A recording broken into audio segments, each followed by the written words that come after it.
She wasn't supposed to be noticed. Not in a place like this.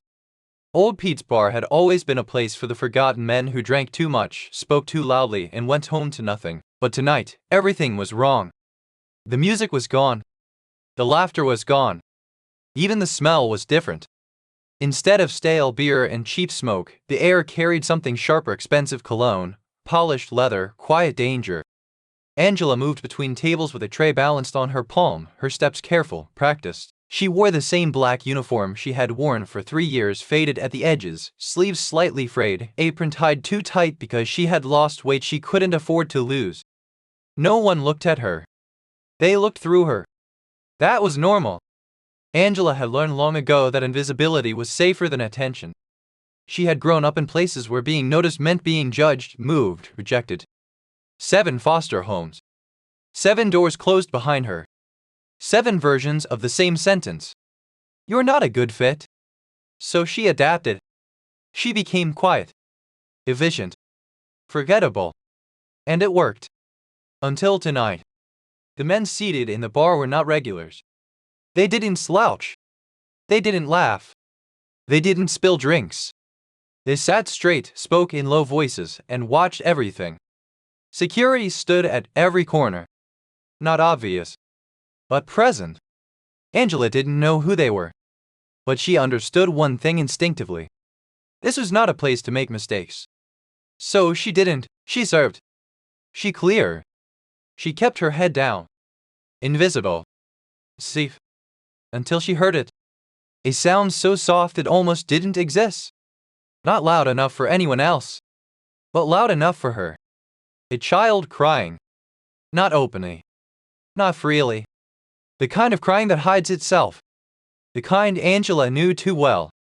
The kind that says, "Don't notice me, but please notice me."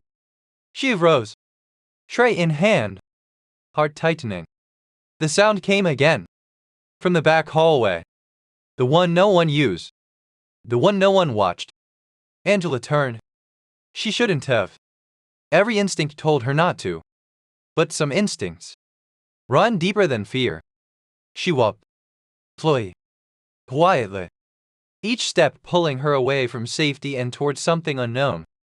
The hallway was dim. The light flickered once, then steadied. The crying was clearer now. 2 voices. One trying not to cry. One trying to be strong. Angela reached the door. Huzzed.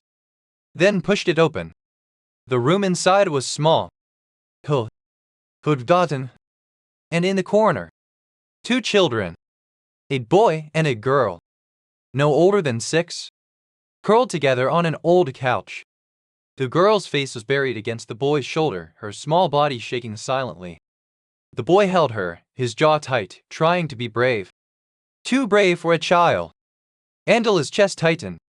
Because she recognized that look. She had worn it herself. She stepped inside slowly. Not approaching too fast. Not speaking too loudly. "Hey," she said gently. The boy stiffened. "Protector." "Alert." "Who are you?" he asked. Angela crouched down, lowering herself to their level.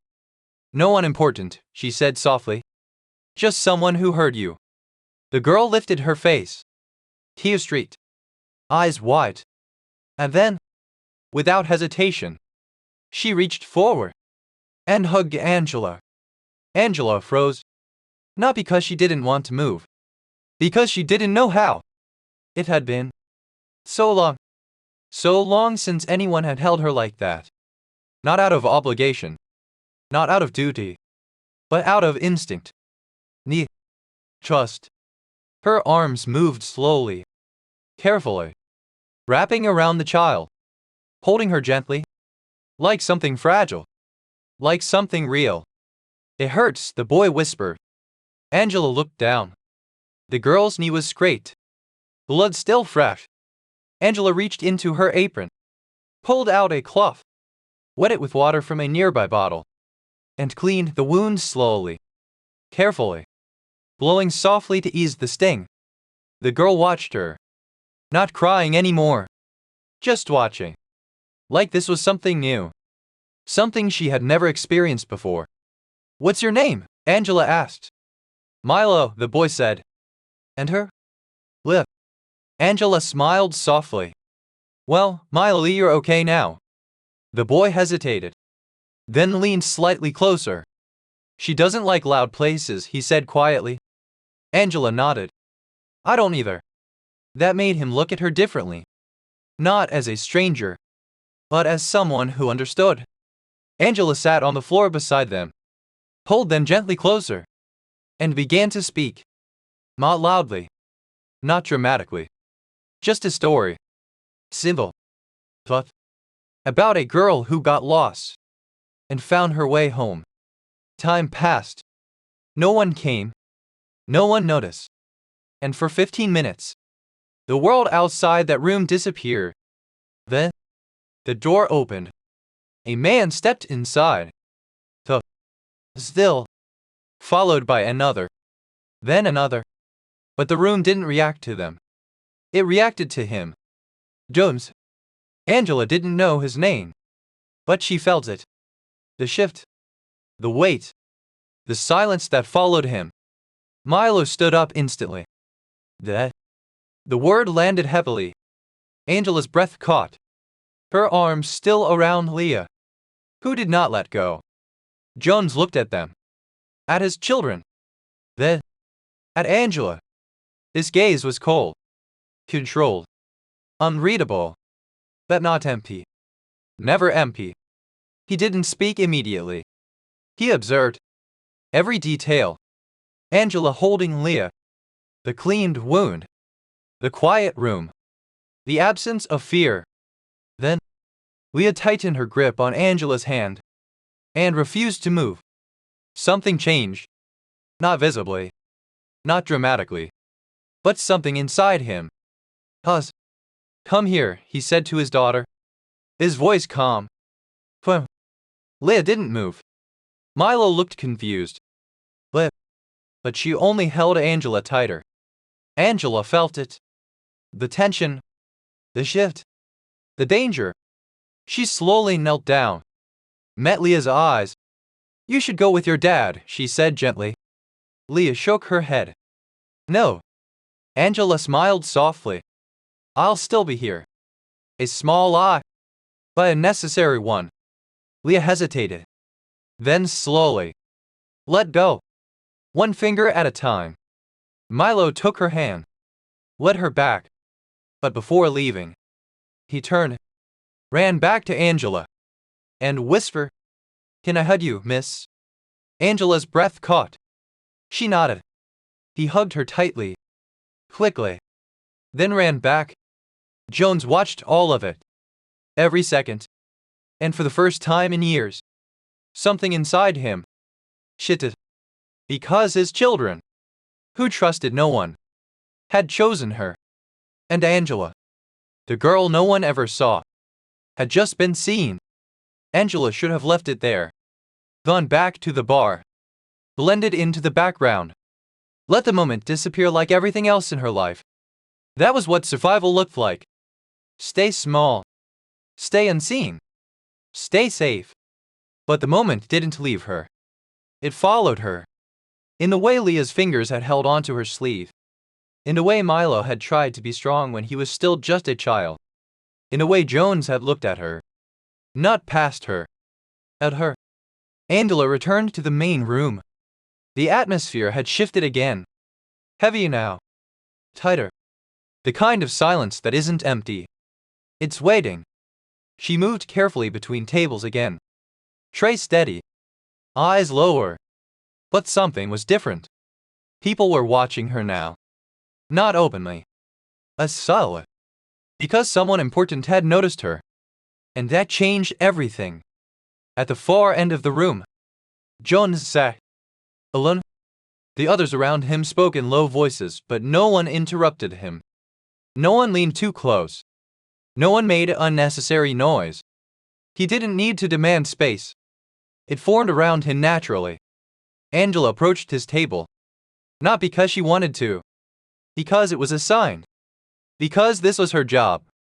Because fear didn't excuse failure. What would you like? She asked quietly. Jones didn't answer immediately. He looked at her, the same way he had in that room, measuring, observing, not her face, not her appearance, something deeper. You cleaned her knee, he said. It wasn't a question. Angela nodded slightly. Does she doesn't let people touch her. Angela didn't react, didn't try to explain, didn't try to impress. She was hurting, she said simply. Science. Then, what's your name? Angela hesitated, not because she didn't want to answer, because names had never mattered much before. Angela. He repeated it once, quietly, as if testing it. Then, rainwater. She nodded, turned, walked away. No drama, no lingering, no expectation. But behind her, the room had changed again, because Jones had spoken to her, directly, publicly, and in a room like this. That meant something. Angela returned with the water, set it down carefully, stepped back. But before she could leave, a voice cut through the room. Sharp, left, disruptive. That's her. Everyone turned. A woman stood near the bar, elegant, perfectly dressed, eyes cold with something that looked like satisfaction. Angela froze, because she knew that voice. Elita, her stepmother. The room shifted again, this time not with power, with curiosity. Elena stepped forward slowly, heels clicking against the floor, each step deliberate, each movement controlled. I was wondering where you disappeared to, she said. Her smile didn't reach her eyes. Angela said nothing, because she knew this pattern, this tone, this performance. You ran away, Elena continued, to hide your shame. Murmurs began. Quiet, interested, hungry. Angela felt the shift immediately. The room was no longer neutral. It was watching, waiting, judging. You stole money, Elena said clearly, from your own family. That landed heavy, heavy. Angela's fingers tightened slightly at her sides, but her face didn't change. Sighs, then whispers, then judgment. Elena turned slightly, addressing the room now. Oh yes, she looks quiet, helpless. That's how she tricks people. Angela could feel it. The weight, the narrative being built, the version of her that was easier to believe. Because invisible people are easy to rewrite. Jones hadn't moved, hadn't spoken, hadn't reacted, but his eyes were on Angela, waiting. This was the moment. Angela could stay silent, let it pass, disappear again. But she could speak and change everything. She lifted her head, slowly, calmly, and for the first time, she didn't look down. She looked directly at Elena. You reversed the will, Angela said. The room froze. Not loud, not dramatic, but precise. Elena blinked. Just once. I don't know what you're. You changed the percentages, Angela continued. Still calm. Still steady. 70 became 30. 30 became 70. It paused. Angela took one step forward. And you forgot something. Now.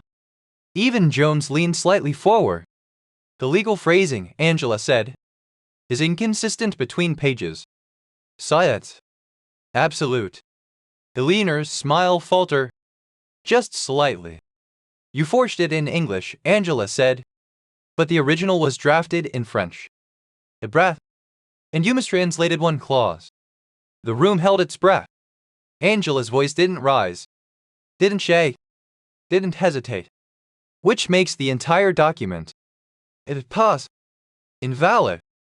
Silence. Then, everything changed. Elena stepped back. Just one step. But it was enough. Because for the first time, she wasn't in control. Jones spoke. One word. Explain. Angela didn't look at him. Not yet. She kept her eyes on Alina. You also transferred funds, she said. Multiple accounts.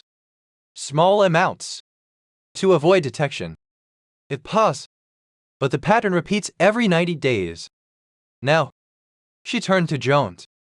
You don't need proof, she said quietly. You need verification. That was it. That was the moment. Because she didn't beg, didn't offend, didn't plead. She informed. Jones stood. The entire room shifted. Get me everything, he said. Not loud. Not aggressive. Final. Alina's composure broke. Wait, this is ridiculous, she's lying. But no one listened. Because power had already moved. Angela stepped back. Returned to her place. Invisible again. But not the same. Never the same. Because now, the room knew. She wasn't nothing. She was the one who saw what others miss. And Jones had seen her first. The room never truly recovered. Even after the music resumed. Even after conversations restarted. Something had shifted beneath everything. Not loudly. Not visibly. But permanently. Angela returned to work. Tray in hand. Stepped steady. As if nothing had happened. Because in her world, you didn't celebrate moments like that. You survived them. But survival had changed now. Because people were watching her. Not through her. At her. And across the room. Jones hadn't moved. He sat exactly where he had been. Glass untouched. Expression unreadable. But his eyes followed her. Not constantly. Not obviously. But enough. Enough for everyone else to notice. And in a room like this, that meant something dangerous. 2 hours later, Angela was called to the back office. Not requested. Not invited. Go. She stepped inside. Closed the door behind her. Jones stood near the window. City lights stretching behind him. He didn't turn immediately. Everything you said, he began. Was it calculated? Angela didn't hesitate. No. Now he turned. Then what was it? Angela met his gaze. Steady. Necessary. It paused. You could have stayed silent. Does. Angela's voice softened slightly. Silence doesn't make something untrue. That landed. Not like a challenge. Like a fact. Jones studied her. Longer this time. Diva. You understand what you've started, he said. Angela nodded. Does. And you're not afraid? A small pause. The. Oh. Honest. Simple. Real. That was the moment. Because fear didn't weaken her. It made her credible. Jones stepped closer. Not invading. Not imposing. Just present. You don't speak like someone untrained, he said. Angela exhaled quietly. My father was a lawyer. Jones's eyes sharpened. What? Angela nodded. He died. A beat. And after that? Everything changed. She didn't elaborate. She didn't need to. Jones understood enough. You read contracts? He asked. Yes. You understand them? I listened to them, she corrected softly. That caught him. Listen. Angela nodded. People hide things in language. A contract tells the truth. It paused. If you know where to look. Silence. Then. Jones made a decision. You're not going back to the floor tonight.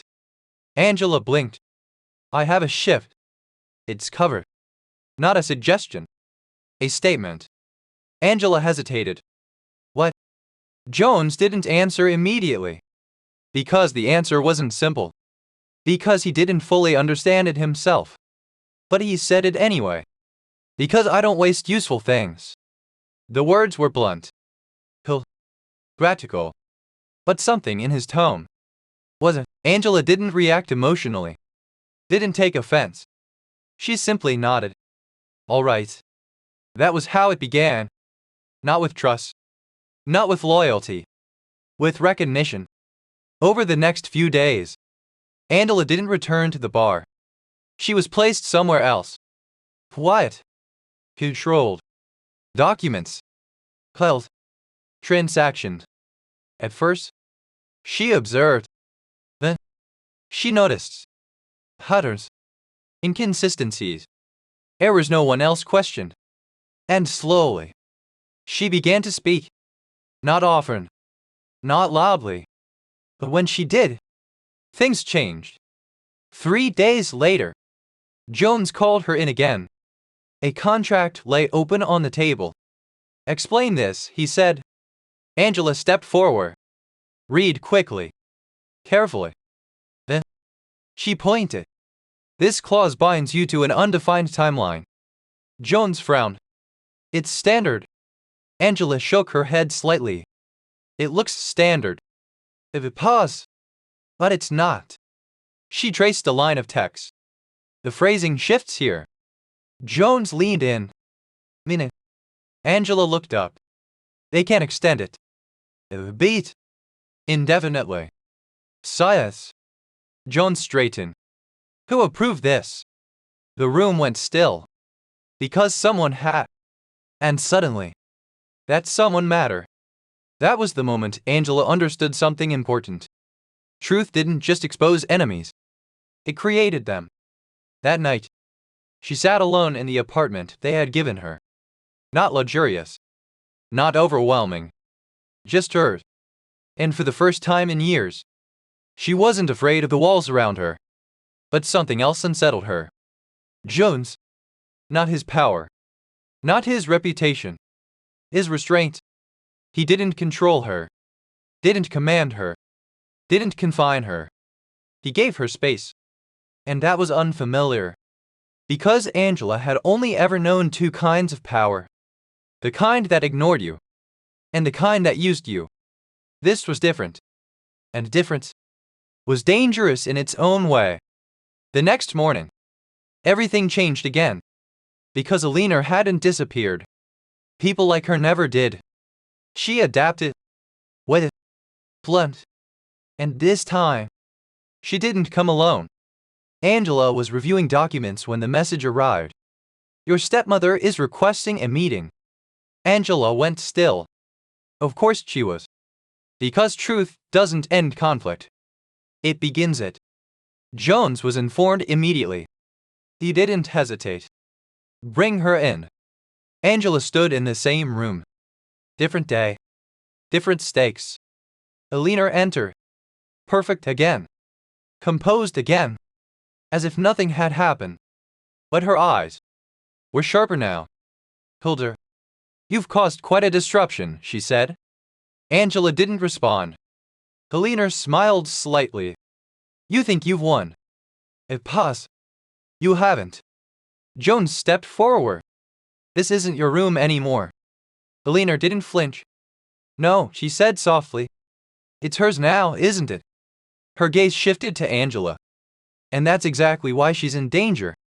Silence. Angela's heart didn't race. Didn't spy. It slowed. Because this was the real moment. Not exposure. Consequence. Alina stepped closer. You stepped into a world you don't understand. Angela met her gaze. I understand enough. If pause. You lie. Alina smiled. And you speak. Another pause. Let's see which one survives longer. That was it. The line drawn. The war begun. Not with weapons, but with truth. And truth was far more dangerous. Because it didn't just destroy lies. It forced people to choose sides. Jones looked at Angela. Not commanding. Not controlling. Waiting. And for the first time, Angela understood her position fully. She wasn't being protected. She was being respected. And that meant the choice was hers. She stepped forward. Just one step. But it changed everything. I don't fight people, she said quietly. Alina tilted her head. No. Angela's voice remained calm. I reveal them. Silence. Then Jonas smiled. Just slightly. Because in that moment, he knew she wasn't part of his world. She was something else entirely. Something even power had to adjust to. Adelina. For the first time, she realized Angela wasn't the girl she could erase anymore. She was the truth. That couldn't be controlled. Elena didn't argue. That was what made it dangerous. People like her didn't fight when they were losing. They adjusted. They retreated. They waited for the moment when no one was looking. And then they struck. Angela understood that. Instinctively. Because she had lived with her. Because she had survived her. You've made your point, Elena said lightly. As if none of this mattered. As if everything wasn't already unraveling. Jones didn't respond. He didn't need to. The room itself had already dismissed her. Elena turned to leave. Then paused. Just slightly. And without looking back, she said, "You should have stayed invisible." The door closed behind her. Silence remained. Angela didn't move. Didn't react. But something inside her shifted. Because that wasn't a threat. It was a promise. "Security will be increased," one of Jones's men said immediately. "Will assign." No. The word came from Angela. Zuff. But absolute. Everyone turned. Jones watched her carefully. "You don't want protection?" he asked. Angela shook her head. "I don't want a cage. If possible. I've lived in one already." That landed heavily. Jones nodded once. "You'll have awareness," he said. "Not control. Not restriction. Awareness." Angela accepted that. Because there was a difference. Days passed. Quietly. But tension lived beneath everything. Angela continued working. Reviewing. Listening. And the deeper she went, the more she saw. Not just contracts. Not just numbers. People. Who was loyal? Who was pretending? Who was waiting? And slowly, she began to understand something else. The real danger wasn't outside. It was inside. One evening, Angela noticed something small. A transfer. Routine. Ordinary. Except, it wasn't. The timing was wrong. The amount was slightly altered. The destination familiar. Too familiar. She traced it. Carefully. Quietly. Then stopped. Because the name attached to it was someone inside Jones's inner circle. Angela didn't rush. Didn't accuse. She waited. Watched. Listened. Because truth needed precision. That night, she found Jones. "Someone's leaking," she said. No hesitation. No drama. Jones didn't react outwardly. Ugh. Angela shook her head. "Not yet. If possible. That soon." He studied her. "You're sure?" "Yes." Another pause. "Then we wait." Angela nodded. Because sometimes, the only way to expose truth was to let it move. But Elena wasn't waiting. She was building something else. Something faster. More direct. More dangerous. Monica sat across from her. Restless. Frustrated. "I can't just sit here," she snapped. She took everything. Elena's eyes remained calm. "No," she said softly. "She exposed everything. It paused. And that's worse." Monica clenched her fists. "So what do we do?" Elena leaned back. "We don't attack her." A slow smile. "We remove what protects her." Monica frowned. "Jones." Elena shook her head. "No. If possible, we remove her from him." That was the plan. Simple. Plain. Cool. Angela didn't see it coming. Not because she wasn't aware. Because she wasn't expecting betrayal. From someone who had already apologized. Monica called her. Soft voice. Careful tone.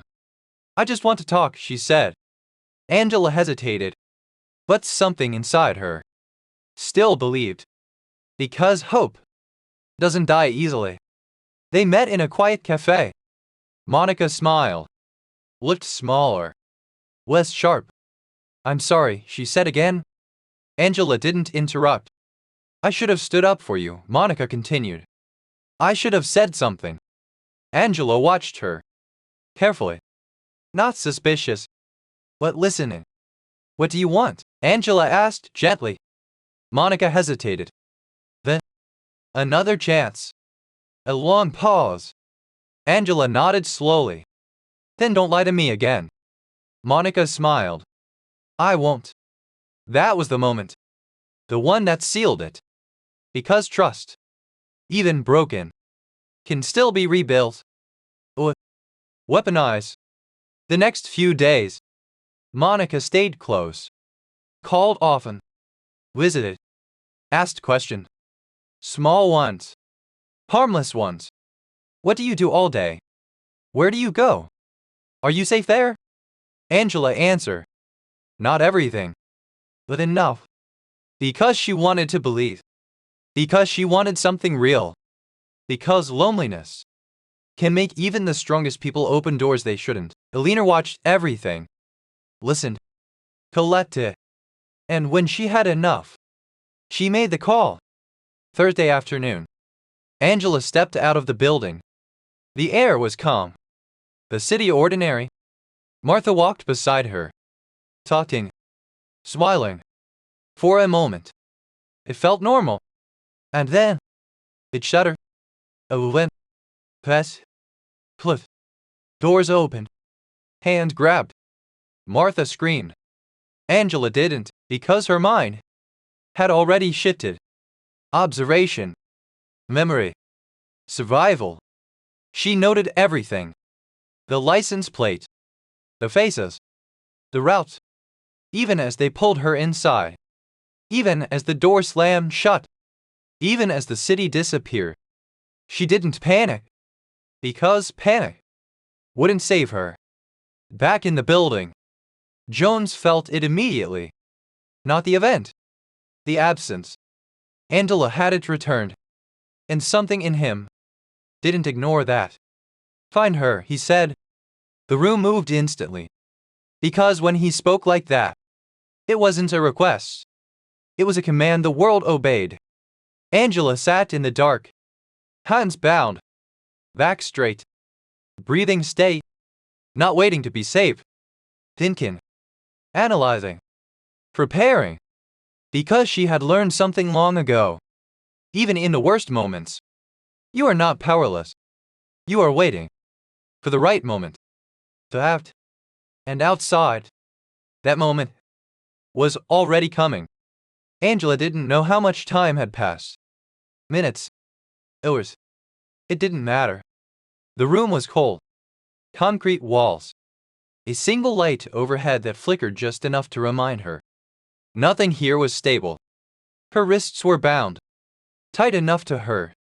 Not enough to cut circulation. Intentional. Everything about this was intentional. Angela sat still, breathing evenly, eyes open, observing, because fear would cloud her thinking. And thinking was the only weapon she had. The door opened. Light shifted. Footsteps entered. A man stepped forward. Tall, older, eyes that had seen too much and cared too little. Behind him, two others. Silent. So, he said slowly, this is the girl. Angela didn't answer. The man circled her, studying. You don't look important. Angela's voice was calm. Important things rarely do. It paused. The man smiled. Interesting. He leaned closer. You've caused a lot of trouble. Angela met his eyes.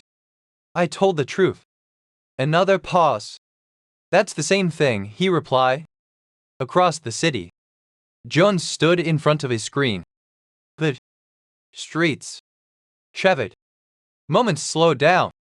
Thus, the image froze. Angela. Hill. Van door closing. Zoom. The image sharpened. A reflection in the glass.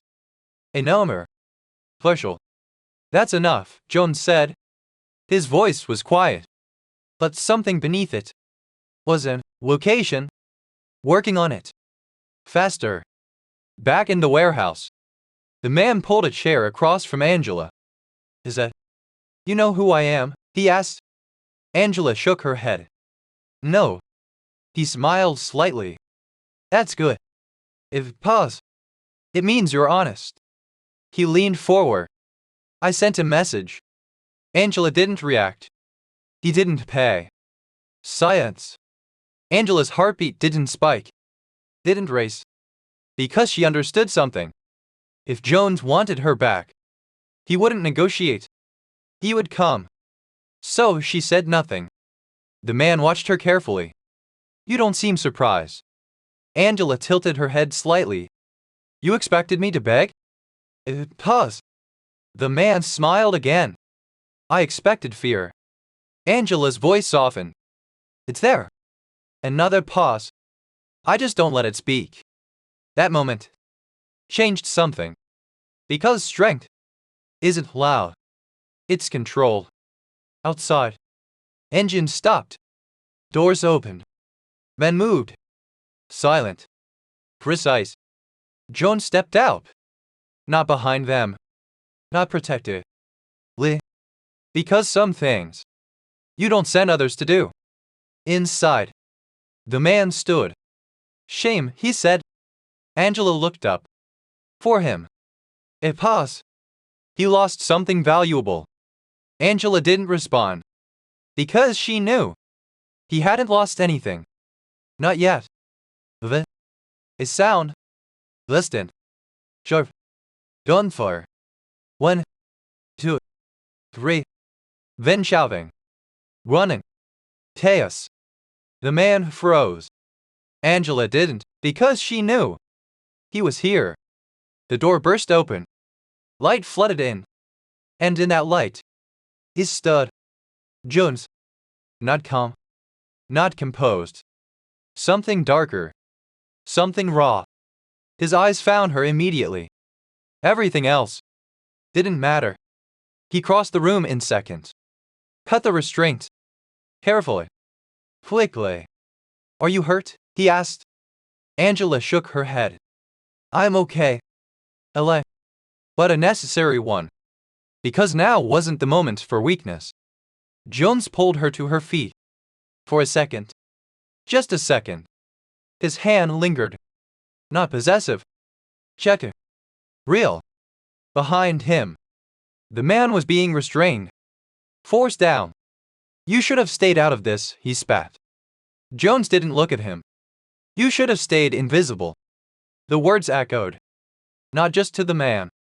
To everything that had started this. Angela stepped forward. Wait. The room paused. Jones turned slightly. Don't kill him, she said. Silence. One of the men shifted. Surprised. Jones looked at her. What? Angela's voice didn't shake. Because truth doesn't need revenge. Pause. It needs to be seen. That was the moment.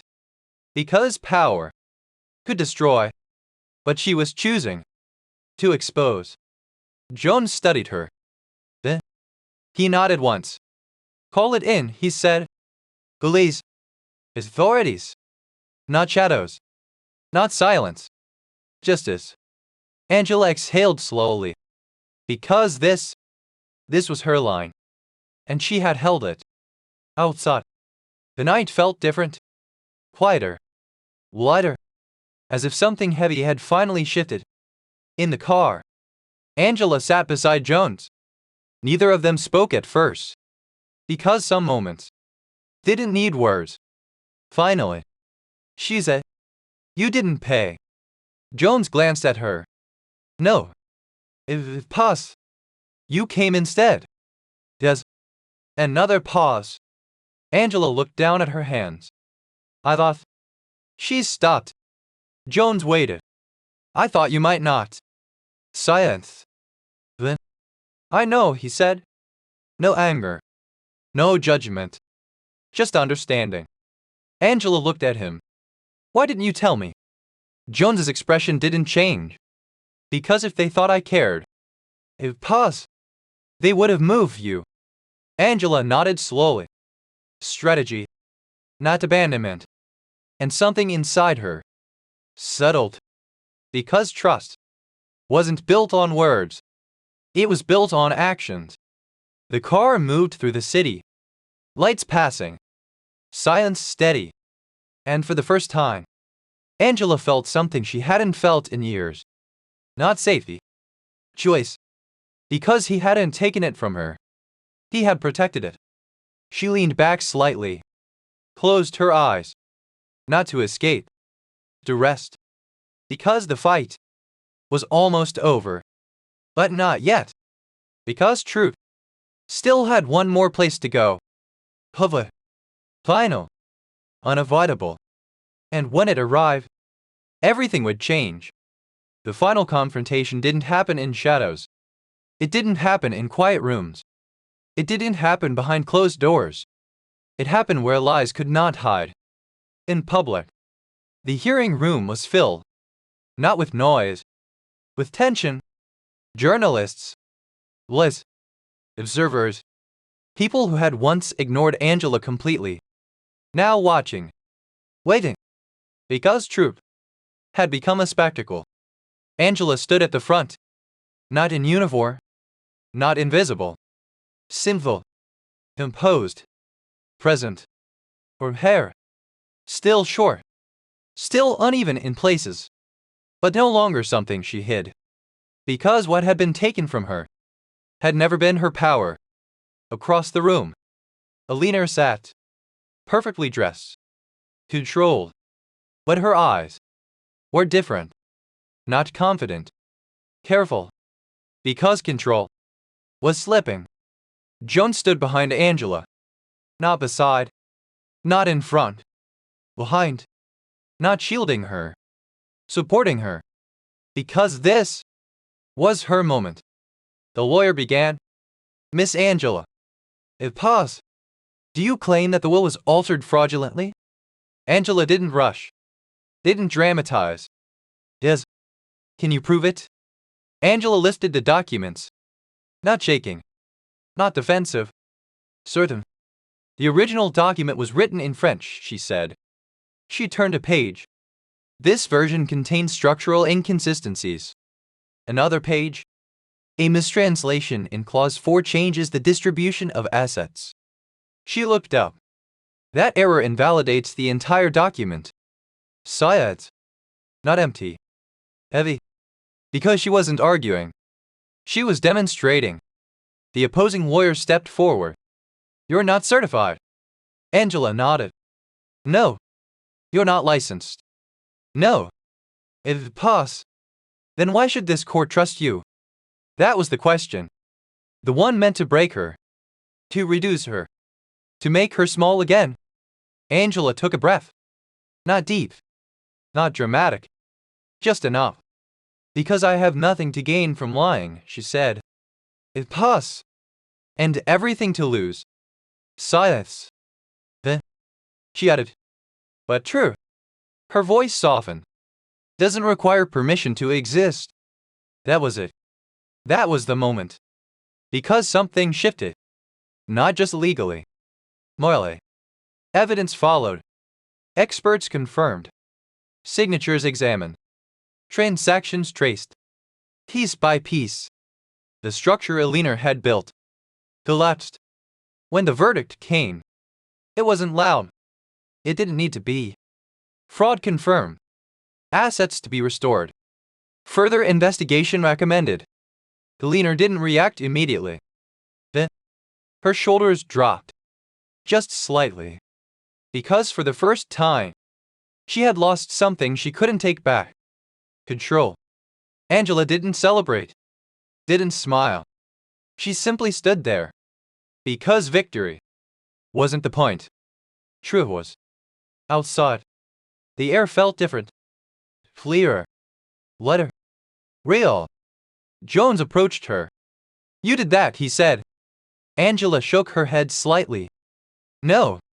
If pause. I just didn't stay silent. He looked at her. Longer than before. Not evaluating. Not measuring. Respecting. You can walk away now, he said. No pressure. No expectation. Everything is yours. If it possible. Freedom, a new life. Angela considered it. Really considered it. Because for the first time, it was real. Not imagined. Not distant. Right in front of her. Then she asked, "And you?" Jones didn't answer immediately. Because his answer wasn't simple. I don't follow people, he said. It paused.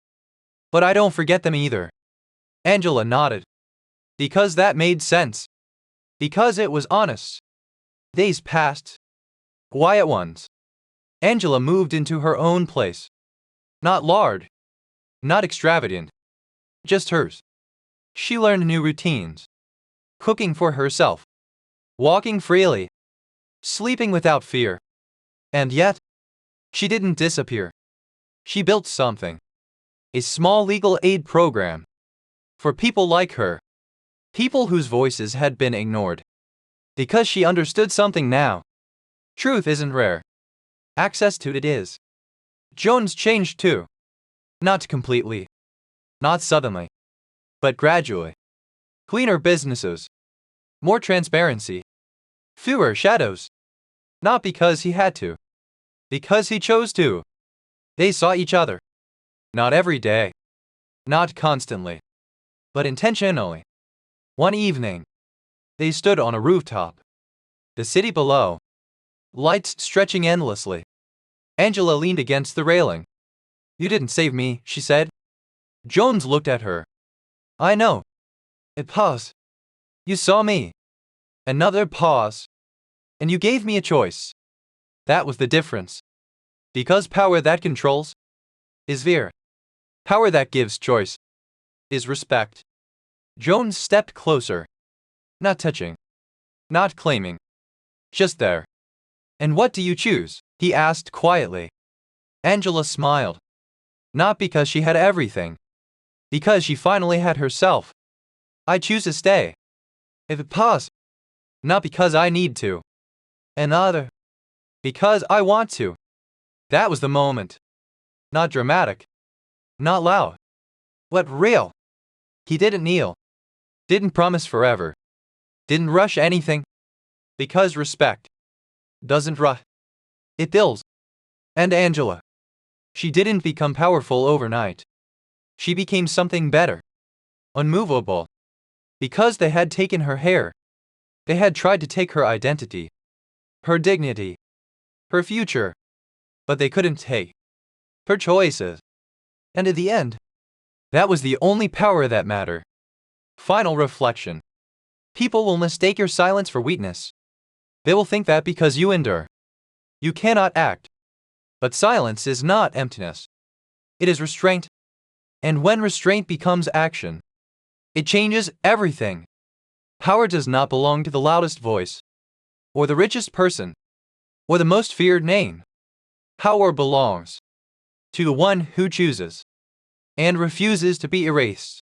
If this story stayed with you, then remember this. No one can take who you are unless you let them. And sometimes, the quietest person in the room is the one who changes everything. If this story meant something to you, don't forget to subscribe because the next story might be the one that changes everything.